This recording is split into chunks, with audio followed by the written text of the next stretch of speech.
og den her fuldstændig parfumerede, lækre lime, der går ned og kysser hele ærligheden. Det her, det er det, jeg synes, der bliver en fuldstændig fantastisk tostades. Majspandekagen ned i, og så skal den have et par sekunder på hver side, og så ser den sådan her ud. Kyllingen her med skin, og det er rigtig, rigtig vigtigt, det er med skin. Nu har det stegt de her cirka 2-3 minutter, og som I kan se, så meget skinnet super sprød.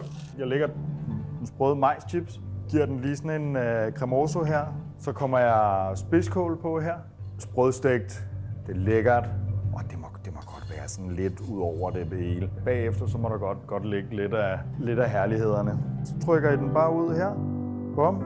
Den her, den har jeg lavet på ternet agurk, rødløg, chili, hvidløg, koriander og masser af lime. Olivenolie vender jeg det rundt, og så lader jeg det faktisk bare stå minimum en time.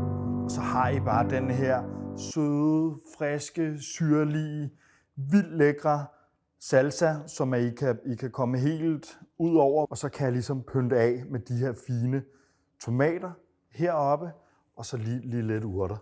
Her, der har I et styks verdens klasse tostadas, og med lidt fin lime, hvis man gerne vil have. Og det er bare ud over. Velbekomme.